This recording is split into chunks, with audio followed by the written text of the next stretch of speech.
சிவாயம் என்னும் மூலப்பொருளை கனவிலும் நினைவிலும் என்னாலும் நான் மறவே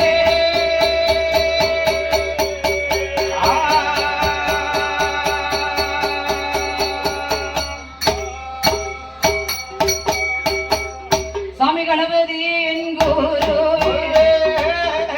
சாமி கணபதியே என் குரு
முடியும் தேடி காணரோட சீர்வாதத்தை நல்லருவை நாடலாகி நந்திகளை குடமாகி நிலையத்தில்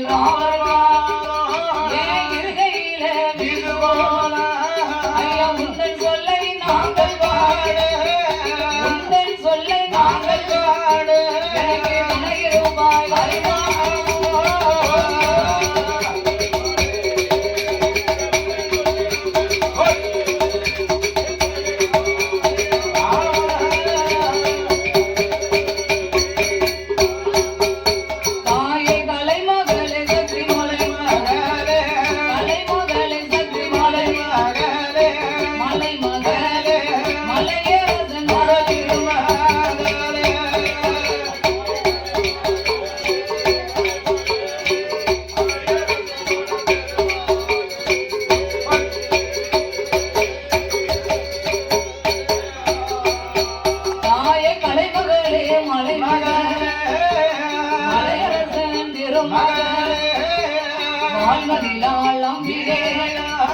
தாய மந்தனுக்கு அருள் புரிவாம் இருக்கும் வணக்கு மந்தியனுக்கு அருள் புரிவாம் இடம் இருக்கும் தாய எனக்கு அருள வருவாயாமா நெஞ்சு முட்டி நான் தடுமாடும் வேலையாவே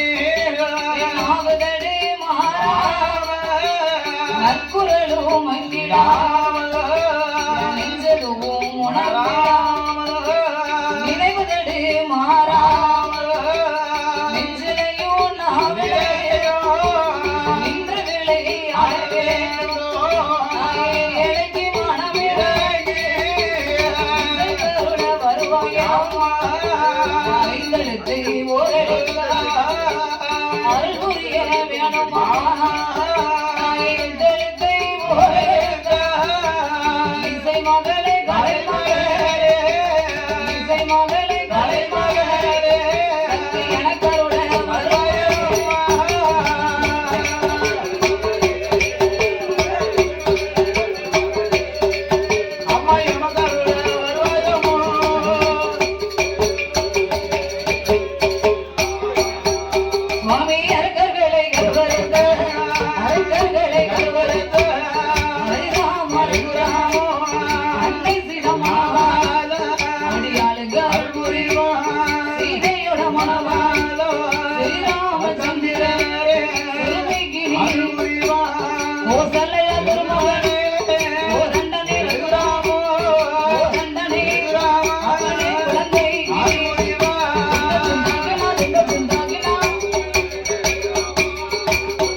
சக்தி கொண்டு கொழுவிருக்கும் சந்த யானை மோகத்தும்பி கணவரிோ ஆறு முகத்துடனே சுடரும் ஒளிவுதனில் ஜோதி மார்க்கண்டையே நந்தி படைகளோடு நந்தி படைகளோடு கையிலை 4 லட்சம் கோடி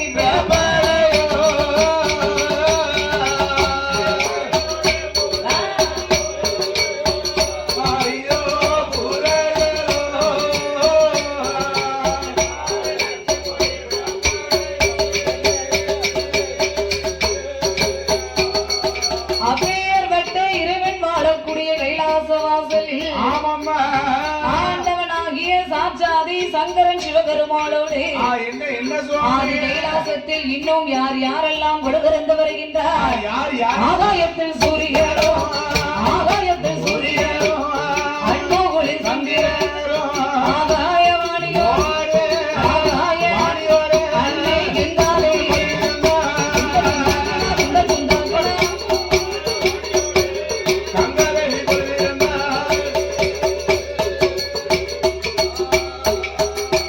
அங்கே கொழுவிருக்கும் நாளை கைலாச வாசலில் கடவுளான பகவானுக்கு நீங்களுக ரம்பையெல்லாம் திருநடனம் ரம்பையவ வருவான் நடனங்கள் ஆடுவான் ஊர்வசிய வருவான் உல்லாசமா மேனகையா மிருதங்கம் சரஸ்வதி வருவாள் சரஸ்வதி அம்மா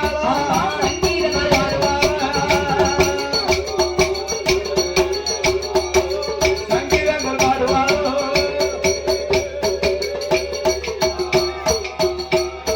அப்பேற்பட்ட இறைவன் வாழக்கூடிய கைலாச வாசலில் என்ன சுவாமி ஆண்டவனாகிய சாட்சாதி சங்கரன் சிவபெருமான் யானைத்தோள் ஓர்வையும் புலித்தோள் ஆசனத்தோடு சரி உமா மகேஸ்வரியோடு உடையவன் பகவான் கையிலே விடுவறிந்து வருகின்றார். இந்த சிறப்பான நேரத்திலே நல்ல நேரத்தில இந்த அலங்கார பந்தல் சிங்கார மேடையிலே பாடும் நாம் புலமையெல்லாம் அன்பு பாராட்டி பரிசளிக்க வேண்டுமே என்று அன்பும் ஆசோபாசங்கள் கொண்டு அன்பளிப்பு செய்துள்ள அன்பு உள்ள எல்லாம் அன்பு பாராட்டி முதலாகவே பணம் தந்து பரிசளித்து பாராட்ட வேண்டும் என்று அன்பளிப்பு செய்தவர்கள் இந்த பார்வதியாபுரத்திலே வாசகம் செய்து வரக்கூடிய மேல வலசலில் வாசகம் செய்து வரக்கூடிய சுவாமி திருவேட்ட போத்தி ஐயனாருக்கும் மாயாண்டி சுடலை மாட சுவாமிக்கு ஆடுங்குல கோமரம் என் அன்பும் பண்பும் பாசத்திற்குரிய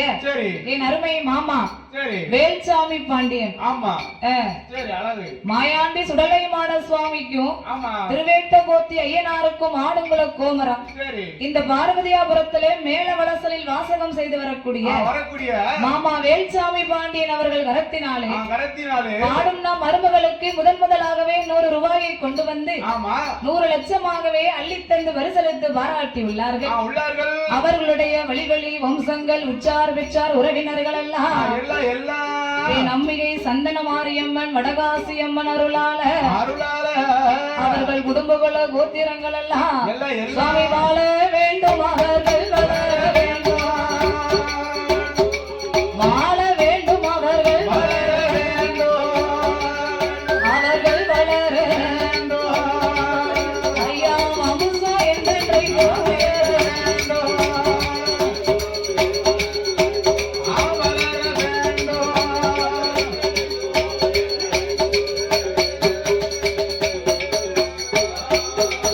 அவர்கள் ஒன்றை பத்து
பெருமாள் ஆமா யானைத்தோல் ஓர்வையும் முளித்தோல் ஆசனத்தோடு சரி உமா மகேஸ்வரியோடு உடையவன் பகவான் விழுவருந்து வருகின்றார். வரார். அப்படி விழுவருந்து வரக்கூடிய வேளையில என்னம்மா ஆண்டவனாகிய சிவபெருமான் 14 உலகத்தை படைத்தார். படைத்தார். 224 புவனங்களை படைத்து படைத்து 7 சப்தாசாரங்கள் ஆகப்பட்ட கடல்களையும் படைத்து படைத்தார் அல்லவா. கல்லுக்குள் இருக்கும் தேரை முதலும் கற்பைக்குள் வாழும் சிசுவு வரைக்கும் சரி ஈயரும்பு யானை முதல் என்ன ஒண்ணா மனுக்களாகப்பட்ட 84 லட்சம் கோடி ஜீவராசிகளையும் படைத்து படைத்தார் அல்லவா. படைத்த மானிட மனுக்களுக்கு ஆண்டவன் பட்டினி இல்லாமலும் படிகளந்து வருகின்றார். அப்ப ஒரு மனிதருக்கும் பட்டியலாம படிகளந்து வராரு பகவான். அப்பேற்பட்ட ஆண்டவன் சரி நாம எல்லோரும் இந்த பூலோகத்தில் வாழ வேண்டுமே என்று இறைவன் நாம எல்லோருக்கும் இந்த பூலோகத்தை படைத்தார். நம்மளுக்காண்டி இந்த உலகத்தை படைத்தார்ல. இந்த பூலோகத்தை படைத்து அதையே 3ஆக பிரித்திருக்கின்றார். இந்த உலகத்தை மூணா படைத்திருக்காரு. அதலை என்றும் சுதலை என்றும் ஆதி பாதாள உலகம் என்றும் 3 உலகத்தை படைத்திருக்காரு பகவான். எங்க இருக்கு அதெல்லாம்? இறைவன் படைத்தது 14 உலகம். சரி அதிலே முக்கியமான உலகம் தான் இந்த பூலோகம். அதாவது 3 உலகம் வந்து முக்கியமான உலகம். இந்த பூலோகத்தை தான் ஆண்டவன் 3ஆக பிரித்திருக்கின்றார். சரி அதலை என்றால் ஆகாய உலகம். மேல இருக்க அந்த உலகம். அங்கு மும்மூர்த்திகள் வாழ்ந்து வருகின்றார்கள். சரி சுதலை என்றால் நாங்கள் வாழக்கூடிய இந்த மத்திய பூமி. நம்ம மக்கள் எல்லாம் வாழக்கூடிய இந்த ஏரியா. சரி மக்கள் மட்டுமா வாழுதாங்க? மரம் செடி கொடி எல்லாம் வாழுதுல்ல. ஈயரும்பு யானை முதல் சரி என்ன உண்ணா மனுக்களாகப்பட்ட 84 லட்சம் கோடி ஜீவராசிகளும் இந்த பூலோகத்துல தான் இருக்கு. ஆமா 1 லட்சம் 2 லட்சம் இல்ல. மக்கள் தொகை எல்லாம் இருக்கு. இதற்கும் கீழ் ஒரு உலகம் இருக்கின்றது. அது என்ன உலகமோ? அதுதான் ஆதி பாதாள உலகம். எங்க இருக்கு அப்பேற்பட்ட ஆதி பாதாள உலகத்திலே என்னம்மா பூமியை தோண்டி பாத்தீங்கன்னா கீழே உலகம் இருக்கும். நானும் ஒரு 1000 அடி வரைக்கும் போர் போட்டேன் காணோம். போர் போட்டு தண்ணி வந்து 1000 அடியில தோண்டினா தெரிஞ்சிருமா? வேற எவ்வளவு உலகம் என்பது சாதாரண இடமாயா? லேஸ்பட்ட இடம். இந்த பூலோகம் எப்படி இருக்கோ அதே மாதிரி இந்த பூமிக்கு கீழேயும் ஆதி பாதாள உலகம்னு ஒண்ணு இருக்கு. உண்டு. அப்பேற்பட்ட ஆதி பாதாள உலகத்தில் அந்த உலகத்தில அசுர அரக்கர்கள் வாழ்ந்து வரக்கூடிய இடம். அதிலே என்னம்மா அங்க ரிஷிமுகா வர்ணனும் இரத்த கண்ணி பெண்ணவளுமாக வாழ்ந்து வராரு அல்லவா. அவர்கள் தவம் இருந்து பெற்றெடுத்த குழந்தை. சரி அவர்கள் செய்த தவமோ வல்லமை தவம். சரியான அவர்கள் குலமோ அசுர அரக்கர்கள் குலம். அரக்கங்களா. அதனால் இரண்டையும் சேர்த்து அவர்களுக்கு பிறந்த குழந்தைக்கு வல்லரக்கா என்று பெயர் நாமத்தை அப்படி வல்லரக்கா என்று பெயர் நாமத்தை கொடுத்து அந்த வல்லரக்க ராஜுதனை சீரோடும் சிறப்போடும் வளர்த்து வருகின்ற போது வல்லரக்கனுக்கு 16 வயது இளவட்ட பருவமாக இருக்கின்றார். அவன் பார்த்தால் அந்த இரத்த கண்ணி பெண்கொடியானவள் நம்ம மகனுக்கோ கால பருவங்கள் போய் பருவ காலங்கள் வந்துருச்சு. அதனால இந்த வயசுல கல்யாணத்தை முடிக்கணும், நாம கண்குளிர பார்க்கணும். அதனால் வல்லரக்கனின் அம்மான் மகளாகப்பட்ட பவளக்கண்ணியை கொண்டு வந்து வல்லரக்கனுக்கும் பவளக்கண்ணிக்கும் திருப்பூட்டி தன் மகனுக்கு இந்த நாட்டை ஒப்படைக்க வேண்டுமே என்று. தாய் தகப்பனுக்கு பின்னால நாட்டை ஆளக்கூடியது வல்லரக்கன். நாட்டை கொடுக்க முடியும், சும்மா எல்லாத்துக்கும் கொடுக்க முடியாது. நம்ம இருக்கோம்னா நம்ம அம்மா அப்பா செத்து எல்லாம் நம்மளுக்கு தான். எனக்கு வேண்டாம் பக்கத்து தானே கொடுக்க முடியுமா? அது எப்படி கொடுக்க முடியும்? ஒத்துக்கிறியா? வல்லரக்கா